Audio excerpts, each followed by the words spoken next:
than Dr. Karen Knudsen. So I've known Dr. Knudsen for many years now through interactions in the prostate cancer community. I followed her work. I have collaborated with her. I've known her for a long time and watched her translate lots of basic science discoveries characterizing RB loss and cell cycle, understanding the role of DNA repair and crosstalk with AR signaling, and translating these into new therapeutic approaches that directly impacted patients. She's truly a major force of nature, and it came to no surprise to see her quickly rise the ranks to Cancer Center Director and now CEO of the American Cancer Society. She's just worked tirelessly to improve the lives for patients with cancer. We are really happy that prostate cancer is still on her mind and is a major focus for the American Cancer Society, tackling some of the biggest challenges when it comes to detection and treatment. And we look forward to hearing more about that today. So thank you for joining us. Hi, so I want to add my 2 cents. I'm Tony Schwery. I direct the Lank Center for GU Oncology, and I've known Karen for over 10 years. But I wanted to add, to Misha is what Dr. Knudsen, or I call Karen, has done since joining the American Cancer Society in 2021. First and foremost, she has not lost her passion in prostate cancer, and her last meeting before she goes back was with me, and we were discussing prostate cancer and how she gave the keynote at ASCO GU, and she misses that. So she's able to keep that passion. We're running an organization like the American Cancer Society. I don't know how much you know about the American Cancer Society, except it's USA-based. So I learned, a lot. And when Dr. Knudsen came, she had a strategy, a threefold strategy, to not just focus on supporting patient and advocacy, but also on discovery. And just to let you know, the American Cancer Society is the largest nonprofit funder outside the United States government. And because of the efforts that cancer researchers, including people at the American Cancer Society, has done, the overall cancer mortality since 1991 went down by 33%. But another aspect that Karen is very proud of telling me is how much she feels close with patients. And while, I think when I have a headache, I need something, I had a tough day, I pour a glass of wine, or maybe I go to sleep, perhaps I get on my bike, Karen goes to the Hope Lodge, where all the patients and their caregivers meet and share stories. And, she put, this is not words, this is action, and that's what she does when she's in Boston. Actually, the American Cancer Society, for free, and I heard it, a multi-million-dollar operation, just paid just for patients, running these communities that provide, all this close-knit between patient, caregiver, and other across the U.S.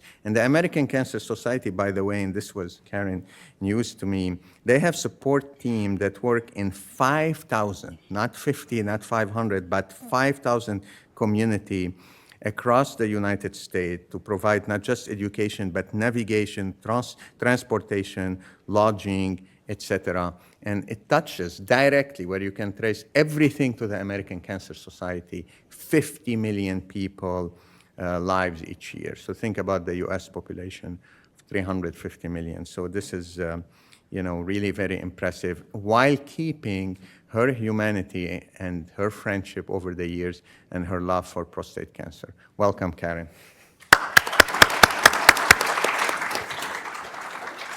I'm gonna give you the. Yeah, let's do that now. You have a plaque. Oh, okay, all right. Our office still is one more plaque that The most special one. the most special one. Perfect. Let's take the picture. I think Dr. Polyak has the best camera. Oh, there you go.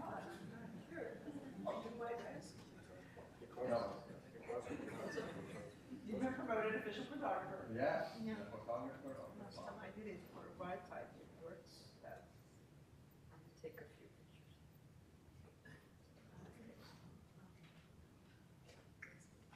Okay. Perfect, thank you.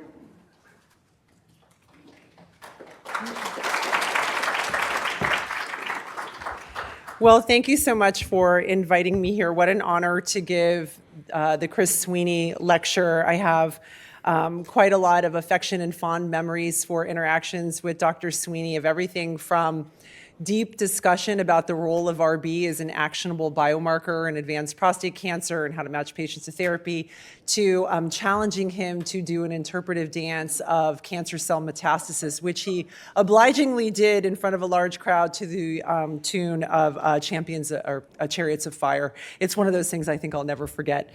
Really honored to be here. Coming to Dana-Farber is like being with friends and family because of just the strong, exceptional history of advances in prostate cancer, everything from prevention and strategies to understand risk to new therapeutic interventions, survivorship. I am in awe and inspired by what happens here and very thankful to call so many of you friends. It's the case that in my seat now as CEO of the American Cancer Society, I don't know what it's like to be not navigating somebody on any given day. And I'm very thankful to so many in this audience who have taken the call when there's really a patient in need of either information or being seen very quickly. And I really want to thank you for that. And so I also would like to, but just before I get going, say how incredible the leadership has also been at promoting diversity, including women in leadership, and had the really good fortune to know many women leaders in science and in medicine from here at Dana-Farber, but very thankful to two in particular, Dr. Mucci and Dr. Beltran, who worked together with me. They included me in this, of putting together strategies to ensure that more women had opportunities to rise in leadership in medicine and in science through the Prostate Cancer Foundation. I think we've had a really good time working together toward that end, and more yet to come. But today, let's focus on giving back. So as much as I love my organization, very proud to now be in my 4th year of leading the American Cancer Society, but I'm also very willing to tell you where we have not done well. The American Cancer Society has not had a strong historical history of supporting prostate cancer research and discovery in prostate cancer. So this is something that I really hoped to turn around when I came to ACS. It's one of the things we've really been focusing on. And so what I'd like you to do today is to think through with me how we've done so far, sharing some things that I'm very proud of that we've either completed or set into motion, and really look forward to working with you toward our goal of improving the lives of prostate cancer patients and their families, and hopefully preventing prostate cancer. I do have some disclosures, but they don't have any bearing on today's talk. So when I came to the American Cancer Society, it was a 100-plus-year-old organization, and I've just told you a truth and a lie in the same moment. So you may be questioning, like, why are we having this woman up who just lied to us? And what I mean is that ACS has been doing good in the world in the fight against cancer in this 100-plus years, but it was doing so in many different ways, because it was actually, up until recently, 12 very separate organizations with 12 CEOs and 12 strategies. So I was charged with coming in from leading Jefferson Sidney Kimmel Cancer Center and tasked with putting it together to function as a complete whole. And so what the story I'm going to tell you is in the backdrop of what we've been able to accomplish in the last 4 years of having ACS truly function as one organization against cancer. Part of that is reminding ourselves why we exist, and I know that this is where we all align, but I always start every talk with this to remind my team that we exist because the burden of cancer is unacceptably high globally and in the US.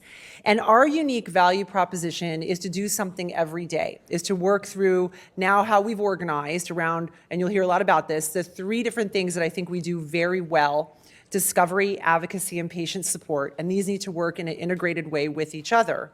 And to have success in that every day. My goal of the 3,400 people who work at the American Cancer Society across the US is to ensure, bless you, that every single person knows what it is that they do, even if it's plugging in a computer, that their functions are able to help improve lives, because that's a measurable thing.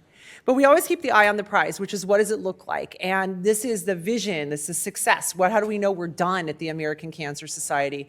And that's when we've ended cancer as we know it for everyone, and we're going to get back to that. So before I came to ACS, cited this piece of data pretty much every time I wrote a paper. I never thought about the fact that it actually came from the American Cancer Society. And so this is from our Cancer Facts and Figures Statistics Report 2024, the Jamal et al. Paper that all of us use in grants and in papers. We expect in the United States, just to remind on the cancer problem, 22 million new cancer cases this year and a little more than 600,000 deaths. Interestingly, this publication from Dr. Jamal, who is truly a rock star of my world, is the most highly cited publication in all of science. Not all of cancer, in all of science. And this person who runs this unit of the American Cancer Society came from Ethiopia to the United States, to a true immigrant story, didn't even own a pair of shoes until he was 13 years old, and yet now runs the team that sets the single book of truth for the nation about the cancer problem in the United States. I could not be more excited and honored, actually, to lead the team with Dr. Jamal. So here's how we've organized. We've organized with the two key stakeholders at the center, patients and their caregivers, which is our proxy, and their families, which is our proxy for caregivers. And on a foundation of commitment to cancer care equity, again, back to that vision statement, and we'll discuss more of that as well, and organized around these three parts: discovery, patient support, and advocacy. But I always am reminded, when I'm standing in a particular part of the United States, that while the cancer problem is national, it's also local. So what are we doing right here in Massachusetts? So we have almost 80 grants totaling more than $40 million here in the state of Massachusetts. We're also working with you on cancer prevention through strategies that include advocacy, things like securing funding for the Massachusetts Tobacco Cessation and Prevention Program, which we know is incredibly important. In the last year, and we'll talk about this at the national level, we have supported patients in that Hope Lodge, which is just here. And if you've never been to the Hope Lodge, I'd love to invite you to volunteer there. I promise you it will be one of the best days you have when you go make dinner for the cancer patients and families staying there and have dinner with them. They would love to hear from you. That Boston Hope Lodge last year provided more than 22,000 free nights of care to more than 900 cancer patients so that they could receive treatment largely here at Dana-Farber. We also transport patients back and forth to care, solving for the problems of why people can't get to care. And as well, if we can't have someone at the Hope Lodge because unfortunately there's a 5-week waiting list, we have a partnership with Extended Stay America that here in Massachusetts served 51 different patients in the last year.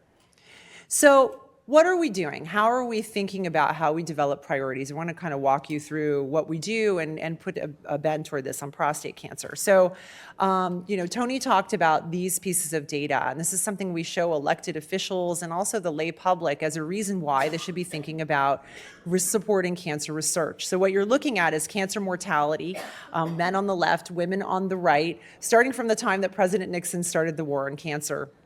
And if we had done nothing, then what would have happened in that continued trajectory is what's in red. But what actually happened is what's in blue. And this flattening of the curve is actually increasing in pace, or had been until COVID. First, a 0.5% year-over-year decrease in cancer mortality rate, then 1%.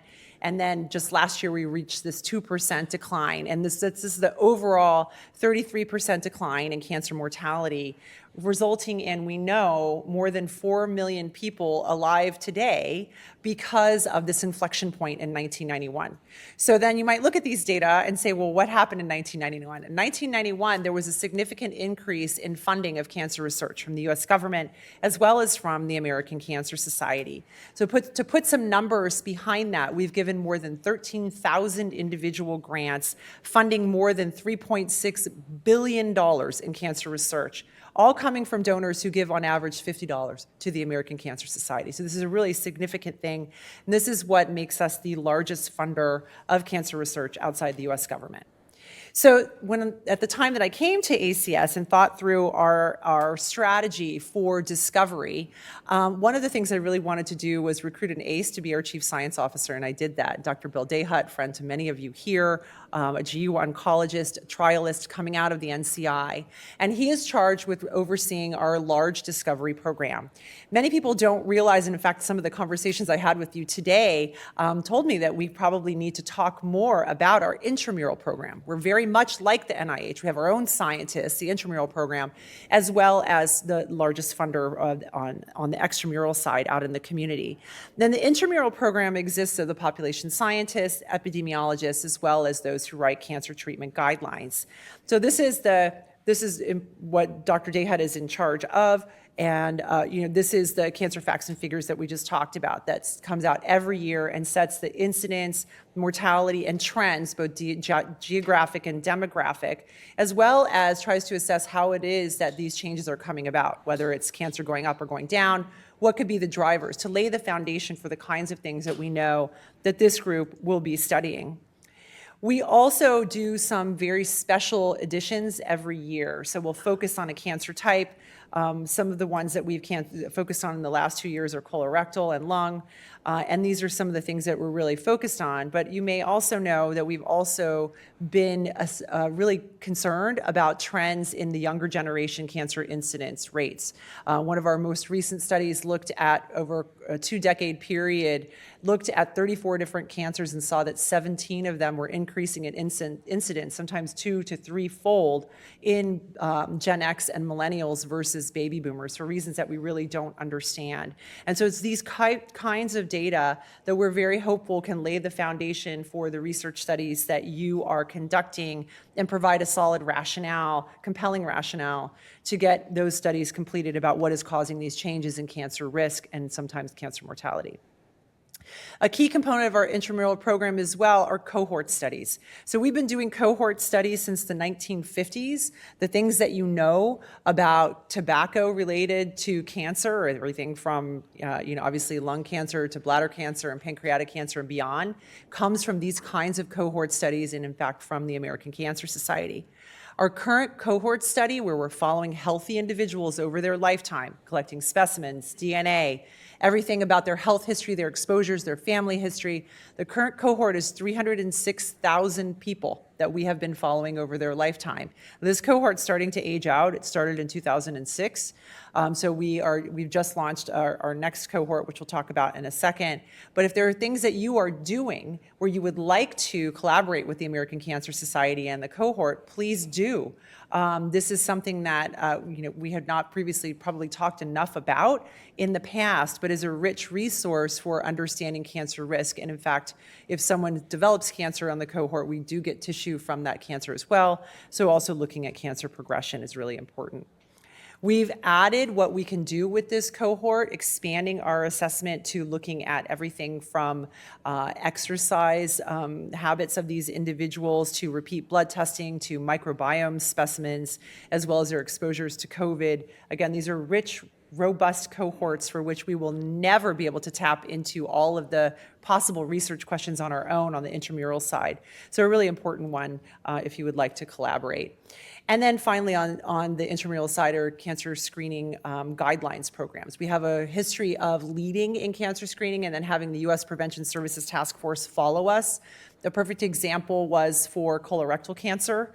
We all know now first screen for colorectal cancer should be at age 45. We were the first to reduce it to age 45 from age 50, and then 2 years later, the U.S. Prevention Services Task Force followed us. I bring this up because we have been for the last 2 years in progress of doing our screening guideline update for prostate cancer, and I expect that publication to come out in the first quarter of next year. And if history follows, then we will expect the U.S. Prevention Services Task Force to read it and think about what to do. And in a little while, they'll come down to our way of thinking.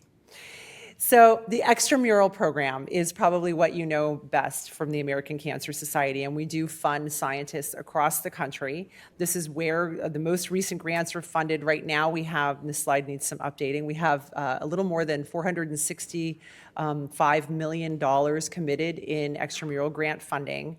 But sadly, if you look at that wheel on the right, you see that only about 4% of our portfolio represents prostate cancer funding. So we've got quite some work to do. If you just compare that to breast cancer, 18% of our grants that are funded are in the breast cancer arena. And this is largely reflective of who actually submits.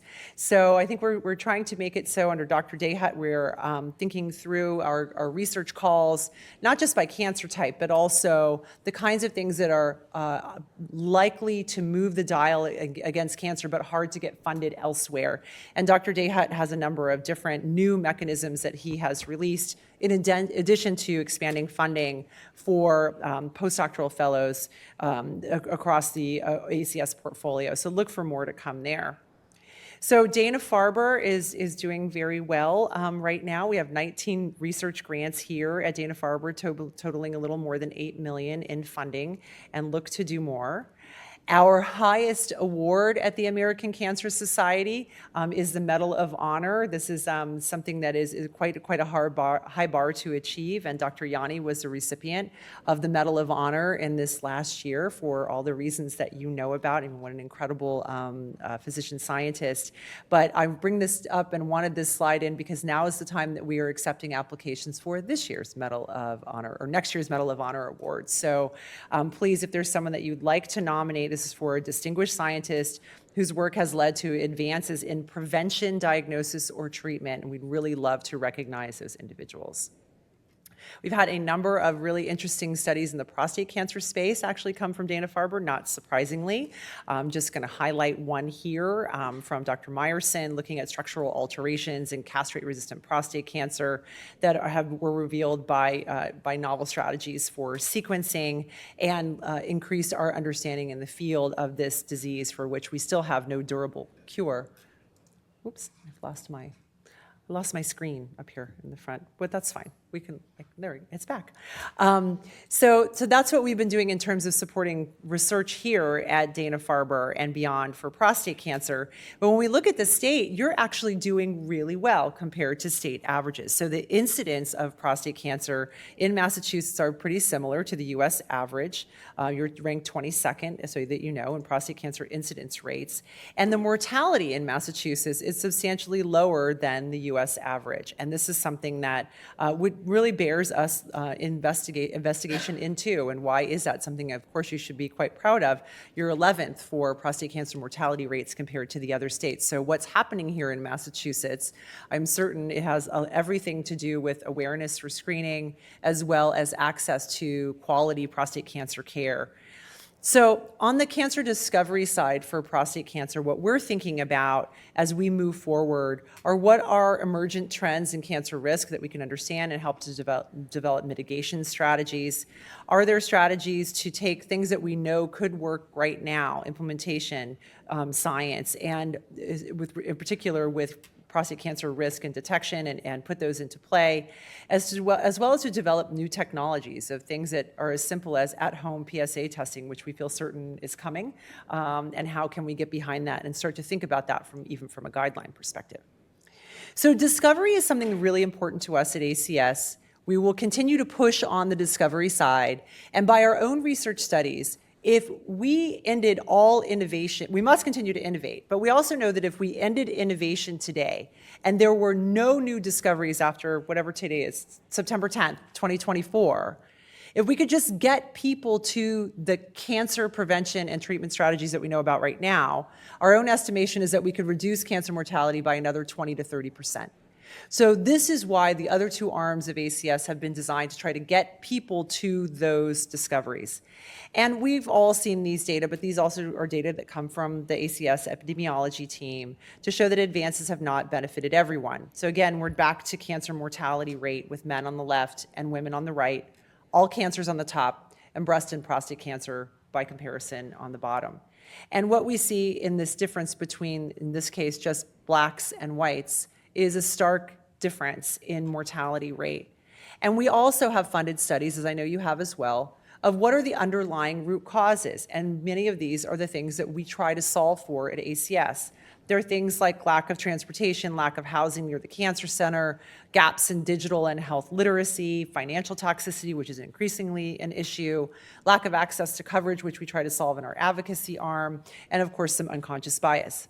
And this gets back to what I promised we would talk about, and that's the ending cancer as we know it for everyone. We call these the 8 words that define us, where not all words are created equal, and it's this for everyone part that allows a program to become prioritized at the American Cancer Society. What are the maximum number of people that would benefit from a program that we do? We do have a whole series of programs that are specifically associated with health equity, including putting health equity ambassadors in communities. So we've trained now more than 5,000 health equity ambassadors. These are people who might work in the mayor's office, they might run a church, they might run the barber's office, they might be the mayor, but train them about the kinds of cancer problems that are in that community and how we can help get them to the resources for prevention and adequate cancer care when needed. There are a whole series of things that we do under the health equity piece. But the durable solutions come through advocacy. And so the kinds of things that we're doing to innovate require us to ensure that people are actually getting to those innovations, and we can do that through policy. So I have a large federal team and also an operation in all 50 state capitals where we work with elected officials to effect durable change. This is probably the most satisfying part of my job, because when you win big. So this is where we do work. We work in all phases of government. We work quite a lot, of course, in the federal government at the executive branch, but we also work with the judicial and the legislative branch. And this is where we affect change across the US. Here's an example. Biomarker testing became one of our big statewide priorities. So what does this mean? So we all know that 50% of new diagnostics require or recommend use of a companion diagnostic or biomarker, yet many of the state plans were not covering that. So 2 years ago, we started off in the state of Illinois and created model legislation, educated officials, and that then subsequently had it passed into law in the state of Illinois that biomarker testing for cancer patients needed to be fully reimbursed. We've since turned 20 states. It's been an incredible run. We've had only one state veto, and it was actually, shockingly, hold on to your seat, California. And so we had to go back and re-educate Governor Newsom about the importance of biomarker testing. The great irony, of course, is how many of those biomarkers were actually developed in the state of California and how many biotech companies in California required these. So lots of education with Governor Newsom, but there you go. And we're working on you. So I wanted to make sure we brought this up so we have continued work in Massachusetts to get done, to get biomarker reimbursement fully passed through your legislature, and we will look to you and your patient stories to help us get that done. And so, these are some of the things that we're really keen to do. That's things we can do right now. We're also keen to think about the future. So we all know that multi-cancer early detection tests are coming, whether it's, fill in the blank, whichever is the one that you work with. We all believe that this is a technology that's going to help us identify who is at greater risk for developing or having developed cancer. What we don't want to do is wait for there to be an approval and demonstration of clinical utility to go ahead and start to lay the groundwork or foundation for reimbursement, so that when MCEDs are shown to be effective and they are FDA approved and they have shown to have clinical utility, that rural America, rural Massachusetts can benefit from something like multi-cancer early detection tests at home.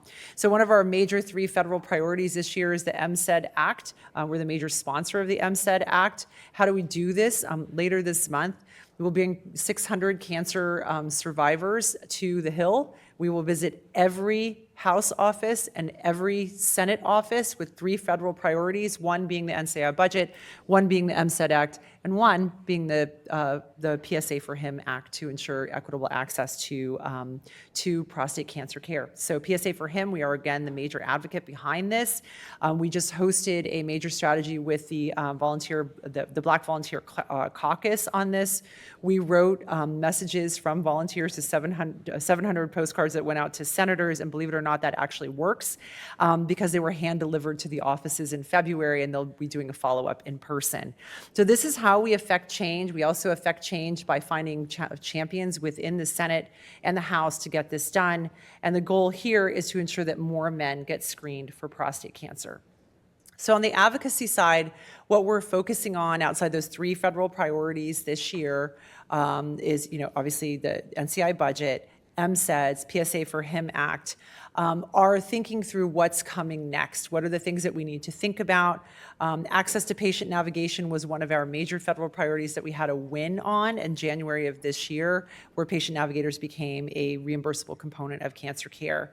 But anything that's associated with a coming technology has an advocacy need, and we'll be continuing to watch. Now, that's my durable solution team, and my biggest team is actually patient support. So this is where we work in those 5,000 communities across the country.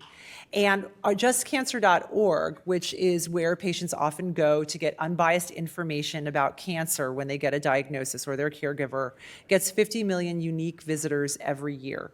So we know that this is a really important part of educating patients, along with our 24/7 chat line and hotline. But the Hope Lodges, of which you have one here, so I wanted to make sure I put a picture of it, they're just incredibly important places for us. We have 32 across the country. We give 500,000 nights a year of free lodging to cancer patients. Some patients stay 200 days. We've never charged anyone. We also know how important it is to get people to that care. So we have a program called Ride to Recovery, so that people can get back and forth to places like Dana-Farber, where last year we gave 328,000 rides to drivers. My husband is a volunteer Road to Recovery driver. If anyone wants to do it, you can do it once a month, you can do it once a day, you can do it once a year. Lots of information how to do it, and someone would love to be driven by you who is actively in the fight against cancer. We also formed a joint venture with Color Health to work with mid and large size employers to get cancer screening more enacted in their employee workforce by making appointments for them, giving them genetic risk testing and access to genetic counseling, and ensuring that they're up to date on their screening. And so far, this program, when employees have enacted it, have increased cancer screening rates by 77%. So we're feeling very excited about that. And of course, one of those screenings is prostate cancer. We also, on the patient support side, launched credentialing for patient navigators. We know patients who are navigated understand their care, they complete their care as planned, they have a better outcome, and they have an overall lower cost of care. Now, we've run a series of roundtables for decades. One of these is the Patient Navigation Roundtable, and because we set best practices, we were able to set up a credentialing and training program so that people can actually bill as patient navigators. So overall, this is how we've been set up. We have to continue to innovate and push the envelope for everything across the cancer continuum, better mechanisms for prevention, for detection, management, and survivorship.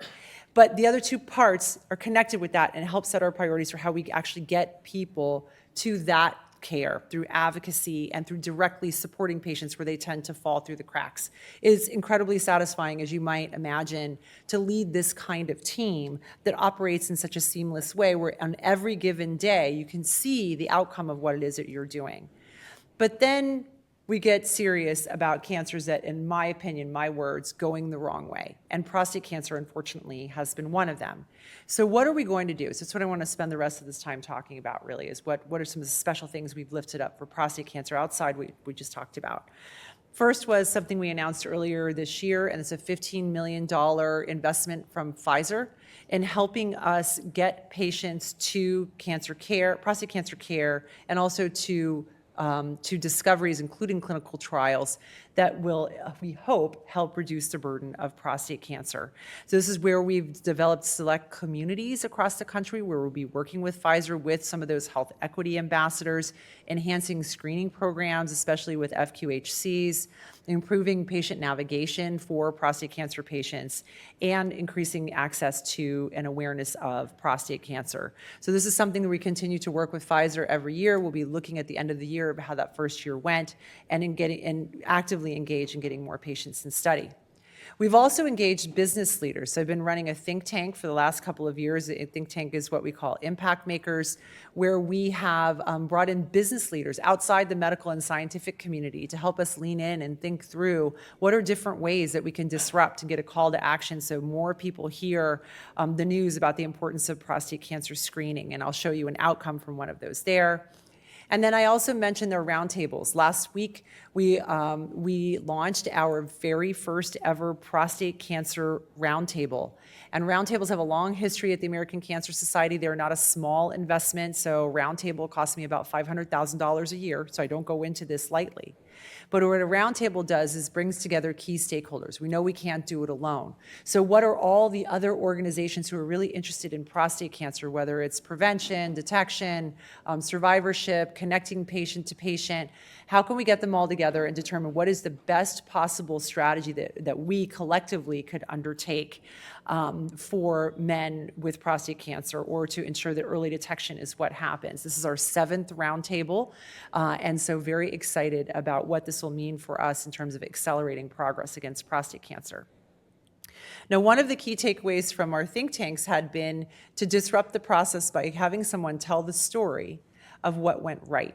And one of the stories of what went right actually was Alonzo Mourning. And so I'm not sure if you have heard Alonzo Mourning's story. Obviously, very successful basketball player who had his cancer detected through PSA screening. He was appropriately managed, and he's doing very well. And he was very anxious to tell his story. So I'm hoping that the audio will work so I can share it with you. The estimated number of men that will be diagnosed with prostate cancer this year could fill up about 15 arenas. That's close to 300,000 men. And in the U.S., an estimated 30,000 men will die of prostate cancer this year. When I got the call,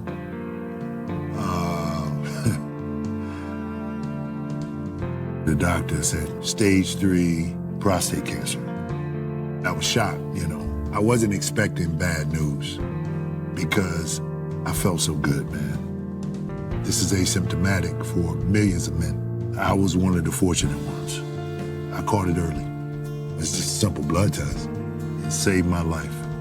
But if I wasn't proactive about getting checked, who knows what the outcome could have been. This Prostate Cancer Awareness Month, know your score. Finding prostate cancer early could be life-saving.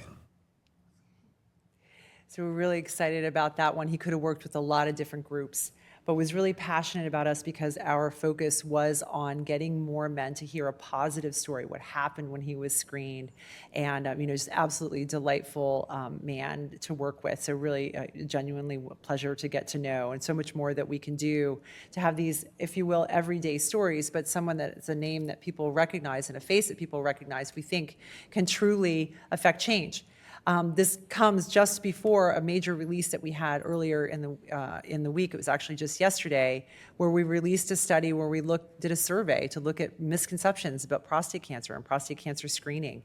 And the concept that people understand that PSA is a blood test is news. So I think we take for granted that people understand how easy this actually is to do. Understanding PSA is not perfect, but certainly it's how you get someone in the door. But even just that idea that it's a blood test is something that actually was news to many men in the U.S. public and women in the U.S. public. So these kinds of stories we really feel can help demystify, if you will, prostate The estimated cancer. number of... Thank you, Alonzo. All right, so what are some of our priorities aligned to urgency? You know why we care about this so much. I don't have to tell this group that this is, the #1 diagnosed malignancy of men in the United States. But some of the things that when we tell the lay public this is what's happening, they still find very surprising that this is almost 1/3 of new cancer diagnosis of men in the United States will be prostate cancer. And we've also talked about the economic burden to the U.S. of about $3.3 billion per year just because of men being diagnosed with prostate cancer and the impact on productivity in the U.S. Now, you might think that, why are you bringing up that statistic? Well, again, we worked with elected officials. This is very meaningful to them. So bringing in a health economist view to what it is that we do has been really important. You also know how important early detection is. We've been trying to be much more evangelical with these types of data about the importance of early detection, given the incredible survival rates of someone who has local disease or locally advanced disease versus metastatic prostate cancer. And from our perspective, what the words that we have taken to saying needless deaths from prostate cancer because it's a cancer that can be managed, it can be detected early, but clearly the data tell us it's not happening.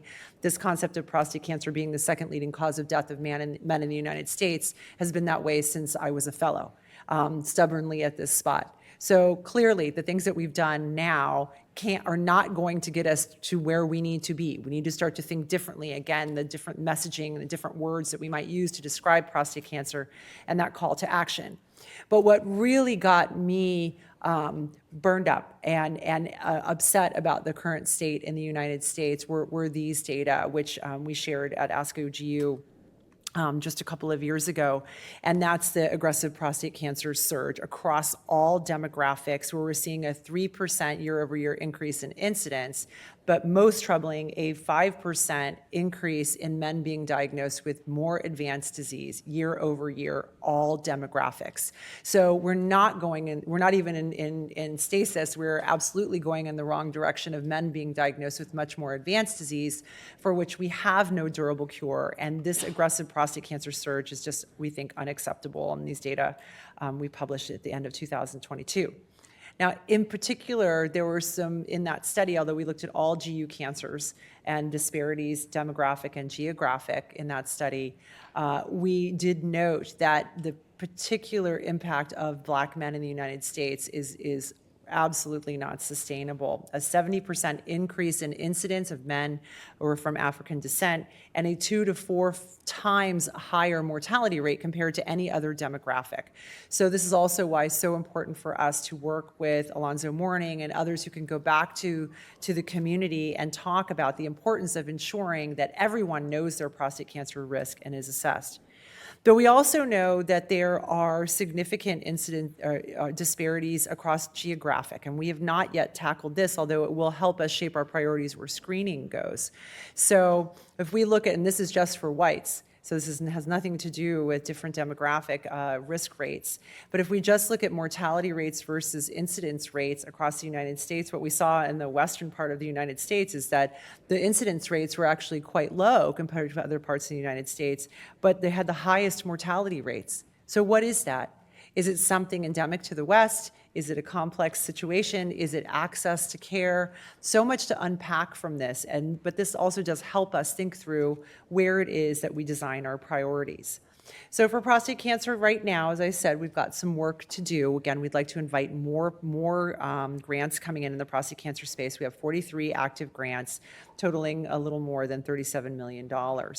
We are very interested in thinking through everything from new therapeutic interventions to things like a new scalable test that could help us understand how to scale prostate cancer screening and early detection into rural communities, which is, of course, a very important goal for us given our vision of the American Cancer Society. And so we call this entire focus on prostate cancer impact. It's improving mortality from prostate cancer together. One of the key deliverables there was increasing funding. We're doing that. A key deliverable was launching the roundtable. We've done that. A key deliverable was ensuring that we can get more men with prostate cancer into clinical trial. We're doing that through the Pfizer partnership. And a key deliverable is ensuring that we get more men into understanding their risk and understanding their screening in process. And a key deliverable there is the one I already talked about, which is the new screening guideline, which will come out at the beginning of next year. So those are the things that we're really focused on in prostate cancer. I know we're not nearly where we need to be yet, but very excited about the potential of using that, not just the discovery engine, but as well the advocacy engine and the patient support engine to help get people to the kinds of breakthroughs that happen here. And so I want to close at the end because I know some of you may be thinking or thinking of or already sitting on new ideas from startup companies that have a new strategy for addressing the problem of prostate cancer. And so I want to end just by mentioning something that we probably also have not talked very much about at the American Cancer Society, and that's BrightEdge. This is our impact investment arm. So given that, again, since that 1991, $3.6 billion in investment in research, we'd like to ensure that fewer good ideas stay in the lab and more good ideas get over into clinical testing.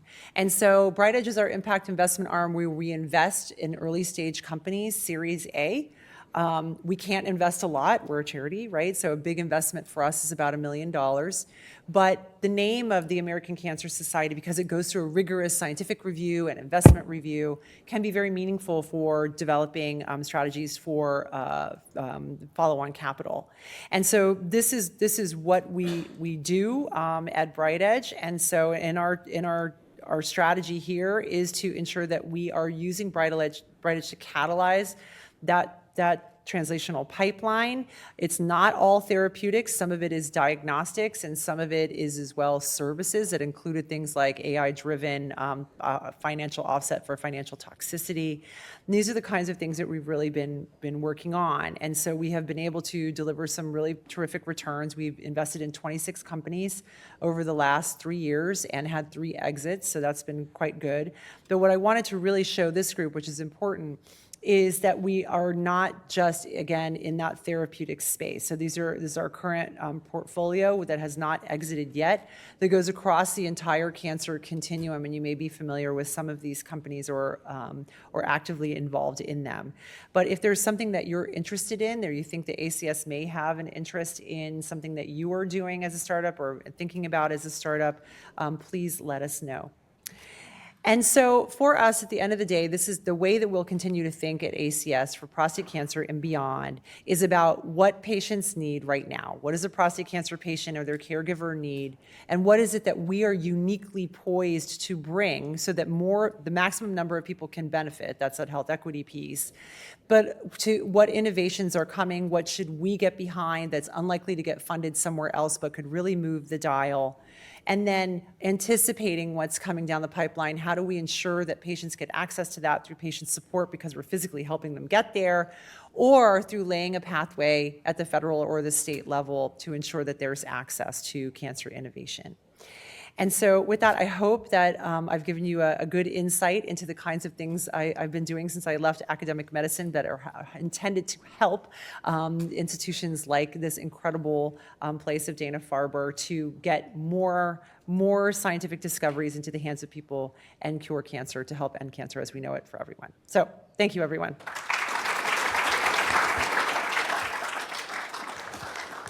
And I think I have some time for questions if there are any. Dr. Beltran. Thank you for everything that you're doing. That was really incredible. The broad reach and diversity of programs at ACS. I was struck by the fact that, I think it's true that when people have a cancer diagnosis, they go to American Cancer Society to learn about their cancer. And I'm thinking about all of our studies and translational research and clinical trials that are not representative of our community. And do you have an effort for clinical trial education or trial matching through the website or through ACS? Yeah, so it's a great question. So a couple of things we're doing to try to get people to study. So one is educating patients, because we know that there's sometimes a reluctance to refer patients to clinical study from community oncology sometimes, or maybe they just are unaware. But empowering patients to ask that question of not just, should I be considered for clinical trial, but what clinical trial should I be considered for, and having that be part of the expectation and training the patient and the caregiver is one strategy that we've undertaken, which we're finding to be successful. That way the question has to happen. The second is, and this is part of what I think we're going to be doing with the Pfizer proposal, is we'd like to have a hotline that's specific to a cancer type so that someone can call up and say, look, I have metastatic castrate-resistant prostate cancer. I'm a BRCA2 carrier. I'm looking for a clinical trial. I would like to be in this area. Is there something that I might be eligible for? And so we have an RFP right now out we're going to have to use a third-party vendor to help us sort through all of that. But that is the intent and the plan. So that will be a pilot study. It will be the first time we've done it for any cancer type, and our goal is for prostate cancer. And then lastly is through BrightEdge. So we've invested in a General Catalyst-backed company called Paradigm. Paradigm's whole model is to match patients to study and to ensure that they get on that study. They have a very interesting business model. They've just signed with the entire country of Japan. So they will be doing clinical trial matching for all of Japan. And at present are just now flying over to Israel. They are working with Shiva Medical Center to match patients to study in Israel. So we're really hoping that we can expand what we're doing with Paradigm here in the US. So we've not been in that strategy very long, Misha, but I think we're getting pretty far pretty quickly because it's a passion of ours. Dr. Brown. Karen, so it's been really impressive how you've brought the ACS into the 21st century. I've been associated with them for many, many years. I had my first grant from the ACS and was on their council, peer review council, and chair of the council later. So congratulations. In terms of the multi-site cancer early detection idea, so is ACS studying that in their cohort?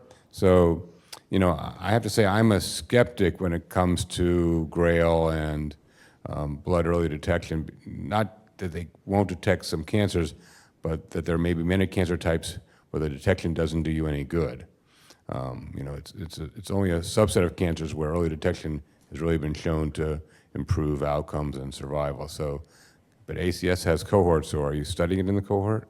So, yeah, so first of all, I absolutely agree with you, Miles. So the cohort, yes, we were studying, I'll tell you about that in just a second.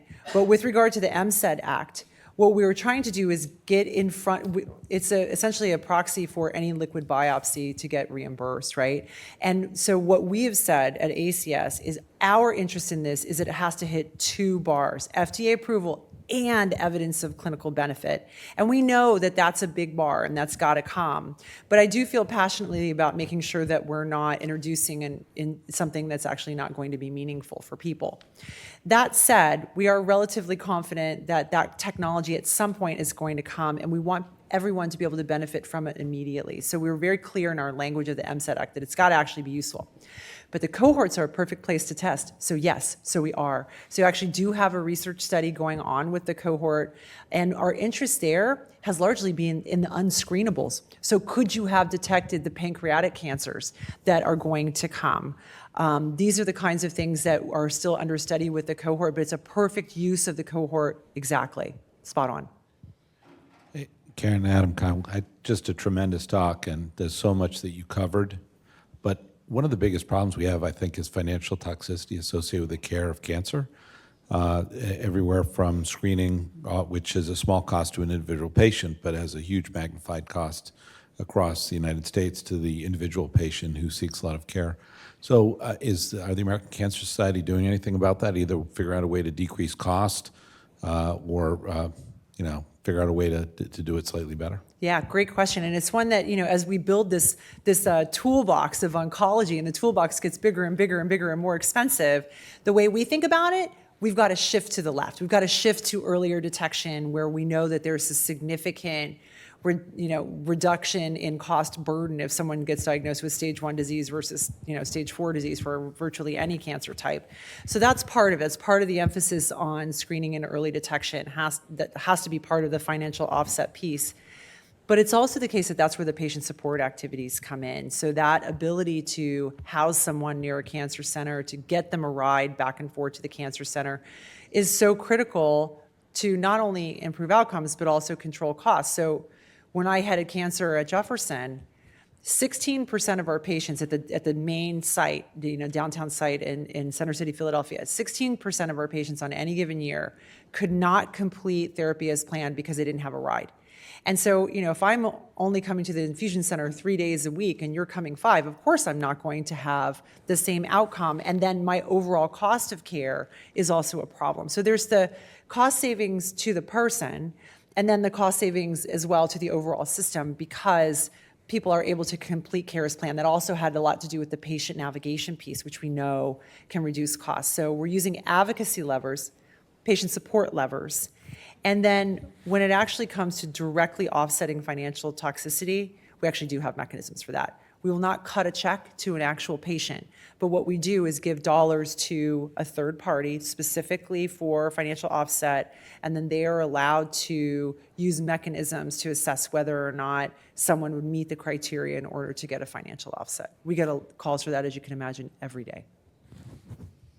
Karen, this is, again, great. You've seen all the comment. I just want to ask about the Clinical Trial Consortium, the CRO-like, I would say, efforts you're doing. Even every CRO is for profit, and, they're getting into DEI, into access to care. They have that. So what are you, trying to provide, I would say, more, maybe perhaps your interaction with the government that's been extremely successful, the example of biomarker, you could use more, perhaps aggressively, to decrease some of the regulation and the check of balances and the folks in between, because that's not just going to decrease cost, It costs around $100,000 per patient to be on a therapeutic clinical trial on average, plus minus, compared to around, I would say, 5,000 since I started my fellowship, 6,000.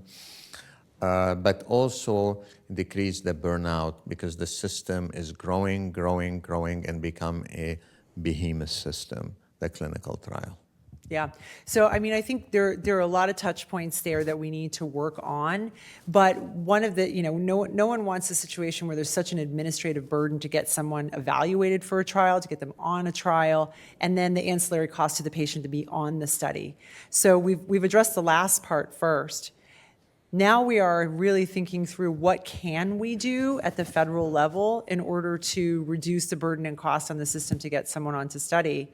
But, part of that, we're obviously, tonight there's the presidential election or presidential debate in Philadelphia, my own home city where I'm flying home. And, and we will be looking very carefully at what the potential educational opportunities there are, irrespective of what administration is elected, because we need to get in front of that now and also start to think with, what can we do with FDA? We do have an FDA ACS joint meeting in about a week's time, where part of it is to understand how we can ease the burden on cancer patients and getting on clinical study. And please, if you can, take a train home.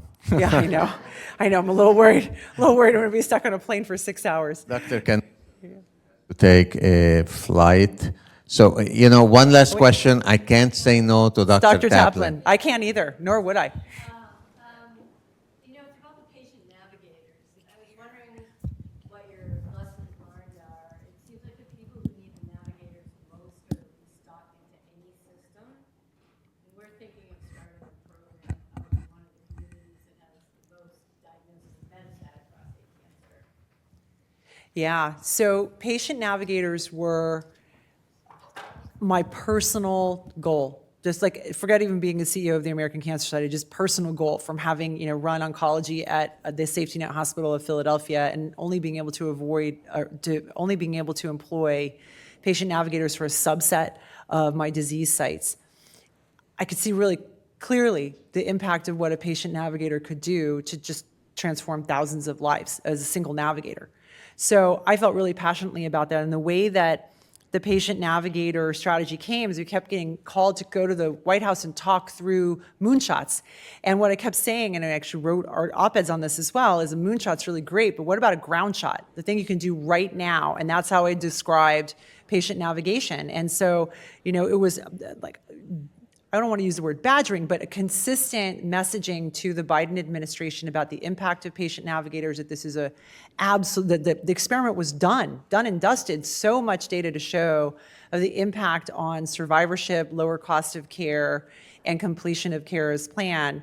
So I was delighted to find that they were a receptive audience and got the call right in August of last year that they were going to recommend to CMS that patient navigators could be reimbursed. And initially it was just professional lay navigators, but subsequent assessment of codes got it to the point where clinical navigation could also follow underneath that.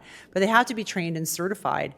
So this is where we felt very passionately about ensuring that on the day that took effect, January 1, 2024, that we had a patient navigation training and certification program. It's called LION, ACS LION. It's Leadership in Oncology Navigation, and that is up and running.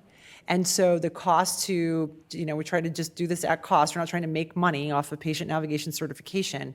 But this is something that for which every single institution can get navigators certified and then put them in the possibility of being part of a reimbursable component of care. But we've also created a second program called Lioness. And Lioness is us giving additional funds to traditionally medically underserved communities to train navigators in FQHCs and other sites, because we really want this to be about everybody, kind of the for everyone part, instead of just centers that can afford to employ and train their navigators. So that's been our strategy. We're only, what month is it? We're 9 months in to Lion and maybe 3 months into Lioness. And so I would really look forward to any kind of feedback that if you have people who've trained under Lion love to understand how we can do better, but also how we can scale. We're very interested in ensuring that patients have access to navigation, and part of that is on our ACS CAN advocacy side. We surveyed cancer survivors, and 91% of them said that they wanted access to a patient navigator. So that was meaningful. All right. Thank you, everyone.